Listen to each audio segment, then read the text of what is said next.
standing by the side of the road, crying. Her clothes were torn, and she had a small cut on her forehead. "It's going to be okay, sweetie," Sarah said softly, kneeling down to the girl's level. "What's your name?" "Emily," the girl replied between sobs. Mike managed to pull the woman from the wreckage. As the sound of sirens approached, Sarah held Emily close, comforting her as best she could. See you, my heart, beats. A lady of all men's dreams. You be the one where they make me the Buddha. Honey, have you really ever wondered what it feels like to hold your own child in your arms? Sarah asked, her voice barely above a whisper, as she and Mike drove home one evening from a colleague's baby shower, which reminded her so much of how she desired to carry her own child.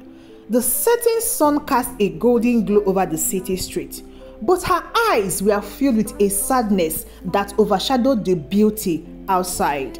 Mike squeezed her hand gently, his own heart aching with the weight of her question. "Every single day, baby, every single day."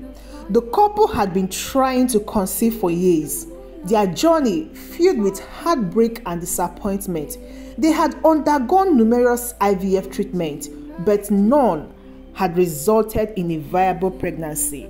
The pain of the unfulfilled dreams lingered in the air between them. As they turned a corner, they noticed a commotion up ahead. A car had veered off the road and crashed into a tree. Without a second thought, Mike pulled over and they rushed to the scene. "Is anyone hurt?" Mike called out, his voice steady despite the adrenaline rushing through his veins. A woman, dazed and bleeding, lay trapped in the driver's seat. But what caught Sarah's eyes' attention was a young girl, not older than 5, standing by the side of the road, crying. Her clothes were torn, and she had a small cut on her forehead. "It's going to be okay, sweetie," Sarah said softly, kneeling down to the girl's level. "What's your name?" "Emily," the girl replied between sobs. Mike managed to pull the woman from the wreckage. As the sound of sirens approached, Sarah held Emily close, comforting her as best she could. When the paramedics arrived, they took over, tending to the woman and checking Emily for injuries. Sarah and Mike gave their statement to the police, but their thoughts remained with the little girl. "Where is your mommy, Emily?" Sarah asked gently. Emily pointed to the woman being loaded into the ambulance. "That's her. Her name is Rachel." Sarah and Mike decided to stay with Emily at the hospital, not wanting to leave her alone. As the night wore on, they learned that Rachel's condition was very serious. She had slipped into a coma, and there was no immediate family to take care of Emily. "Mike, we can't just leave her here," Sarah said, her voice filled with urgency. "She needs someone." Mike nodded, understanding the depth of Sarah's concern. "Let's talk to the doctors. Maybe we can take her home until Rachel recovers." After a brief conversations with the hospital staff and a call to Child Protective Services, Sarah and Mike were allowed to take Emily home temporarily. The little girl clung to Sarah, seeking comfort in her presence. "Do you have any family, Emily?" Sarah asked as they drove home, trying to keep her voice light. Emily shook her head. "No, it's just me and my mommy." When they arrived at their house, Sarah set up a spare room for Emily, making sure she felt safe and comfortable. Over the next few days, they began to learn more about her. "Emily, do you know why your mommy didn't have any family?" Mike asked gently one evening as they sat around the dinner table. Emily shrugged. She never talked about it. She said it was just us against the world. Sarah and Mike exchanged glances, each lost in their thoughts. The more time they spent with Emily, the more they felt a strange connection to her. A week passed, and Rachel remained in a coma. Sarah and Mike continued to care for Emily, growing more attached to her with each passing day. One afternoon, while Emily was playing in the backyard, Mike brought up a topic that had been on his mind. "Sarah, have you noticed how much Emily resembles you?" he asked. His voice changed with curiosity. Sarah looked at him surprised. "What do you mean?" "Her eyes, her smile. There is something about her that's so familiar," Mike explained. Sarah studied Emily from a distance. Her heart skipped a beat. "You are right. I never noticed, but it's really uncanny." Their curiosity led them to investigate further.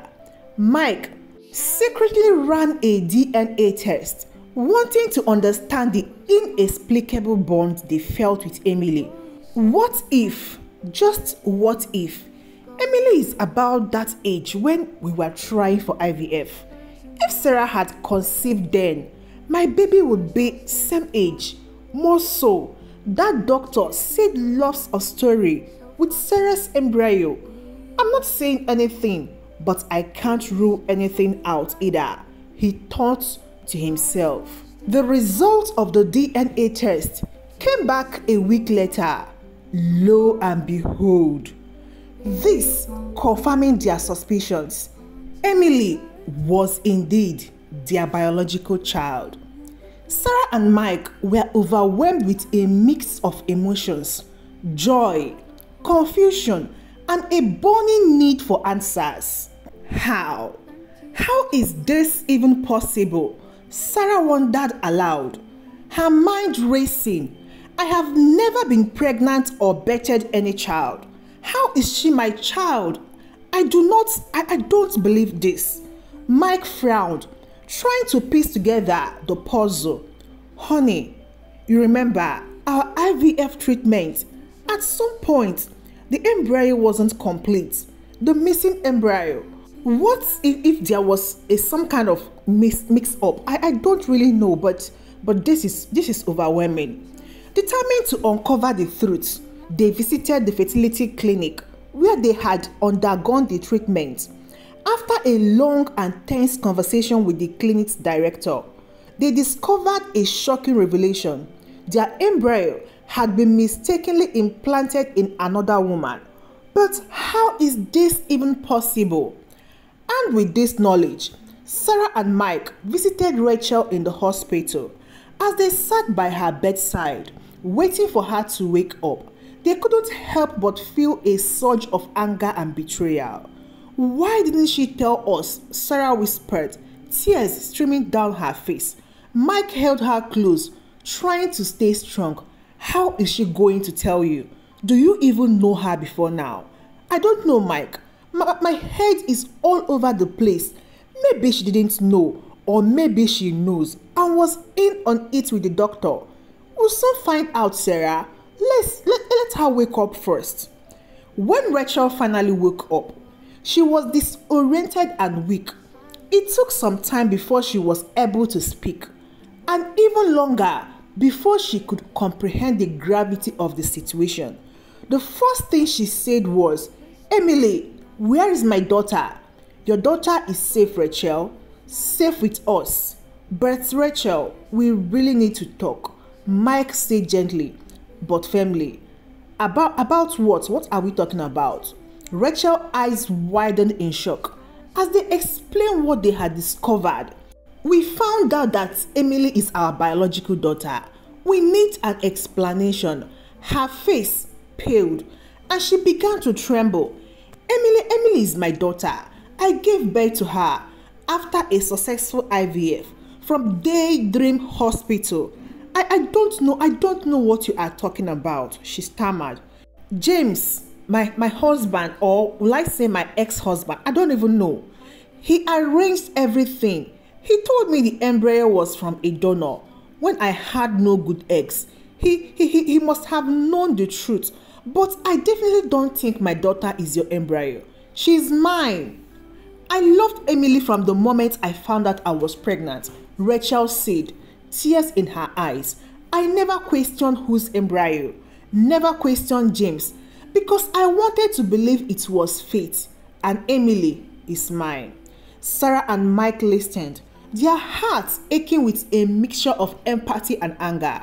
They knew they had to find James to get the full truth. James was a hard man to track, but they eventually found him at his office.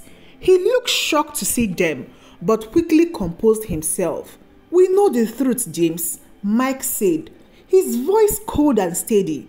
We know about the embryo mix-up, or we know your supposed daughter is biologically our daughter. James' face turned pale, and he looked down, unable to meet their eyes. I don't want to hurt anyone, he said quietly. I thought I was doing the right thing. I paid for the embryo when ours didn't fertilize. It was the right thing to do at the time. The right thing? Sarah echoed, her voice rising. You stole our child technically. James, how could you? James sighed, his shoulder sagging under the weight of his guilt. I didn't steal your baby. I paid for an embryo. My embryo. Our embryo, James, without our consent. Who did you pay to? I was afraid. When Rachel lost all her eggs, I thought I could just do that for her and keep it a secret. Everything will be okay. It wasn't legally documented. I just paid and got an embryo, which was implanted on my wife. With the truth now out in the open, the lives of both families were thrown into turmoil. Emily, sensing the tension around her, began to act out, confused and scared by the sudden changes in her life. Why are you fighting? She asked one evening, tears streaming down her face. I don't understand. Sarah hugged her tightly, trying to reassure her. We are not fighting, sweetie. We are just trying to figure things out. But the strain was evident. Rachel struggled with her own feelings of betrayal and guilt, while James tried to make amends for his actions. As the weeks passed, Sarah and Mike continued to care for Emily, growing more attached to her each day, getting to know her more. This is a miracle. They decided to seek legal advice to understand their rights and what could be done to ensure Emily's well-being. Meanwhile, Rachel and James began counseling, trying to salvage what's left of their marriage and come to terms with the secret that had been kept for so long. Can we ever forgive each other? Rachel asked one evening, her voice trembling. James took her hand, his eyes filled with regret. I hope so. For Emily's sake, we need to try. Despite the challenges, there were moments of hope and healing. Sarah and Mike found solace in the love they had for Emily, and Rachel began to accept that she needed to share her daughter with the people who had given her life. They reached a compromise of living together in a big house for Emily. They all wanted to be part of her life. One afternoon, as they all sat together in a park, watching Emily play, Sarah turned to Rachel. We don't want to take Emily away from you, she said softly. We just want to be a part of her life. Rachel nodded, tears in her eyes. I want that too, for her sake and for ours. With this new understanding, the two families began to forge a path forward. They worked together to create a loving and supportive environment for Emily, putting her needs above their own. Do you think we can really make this work? Mike asked one evening as they sat together on the couch. Sarah leaned her head on his shoulder, a soft smile on his face. I believe we can. The universe has decided to bless us with our own biological child.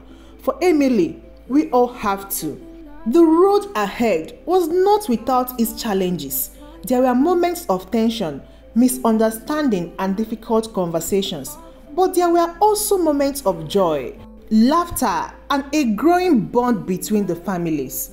Emily began to understand more about her unique situation. She struggled with her identity and where she really belonged. The confusion and emotional turmoil often left her feeling lost. "Why do I have two mummies and two daddies?" she asked one night, her eyes wide with innocence and confusion. Sarah took a deep breath, her heart aching for the little girl. "Emily, you are very special. You have a big family that loves you very much. We are all here for you." Emily nodded slowly, but the confusion remained. It was a lot for a young child to process, and Sarah and Mike knew they had to be patient and supportive. As the family grew closer, more secrets began to surface. Rachel revealed that she had struggled with depression after discovering she was pregnant and had relied heavily on James for support.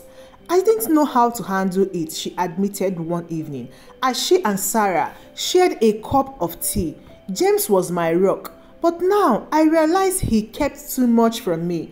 Sarah reached out and squeezed her hand. "We all make mistakes. What's important is that we learn from them and move forward." James, too, had his own revelation.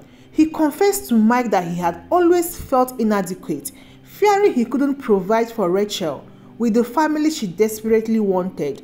"I thought if I could just make it work, everything would be fine," he said, his voice filled with regret. "I've never meant to hurt anyone."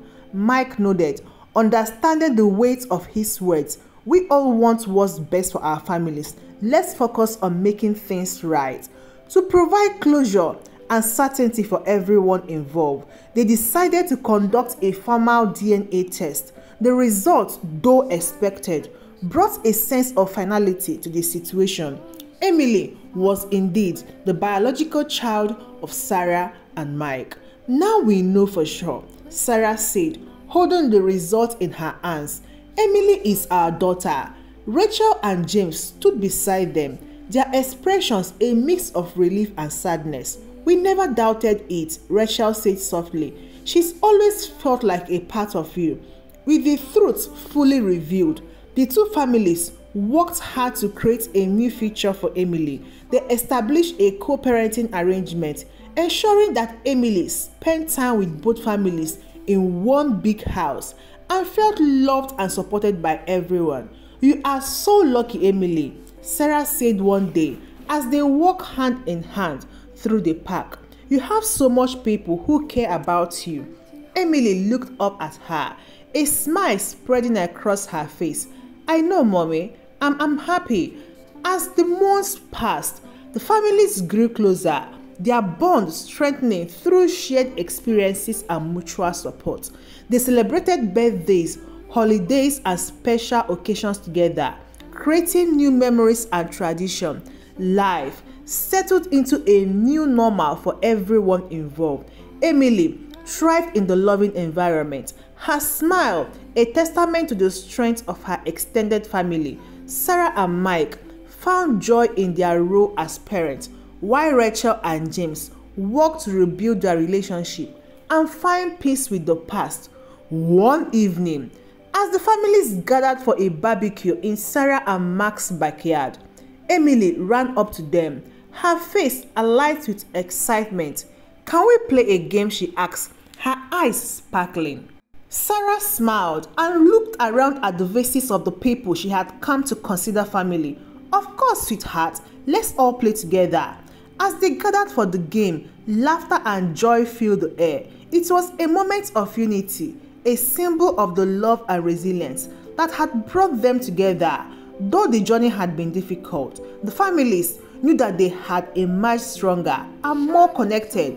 They looked to the future with hope and determination, ready to face whatever challenges lay ahead. As the families settled in and continued to build their lives together, a new complication arose.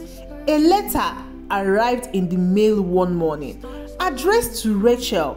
She opened it, her eyes widened in shock as she read the content. "What is it?" James asked, concern etched on his face. Rachel handed him the letter, her hands trembling.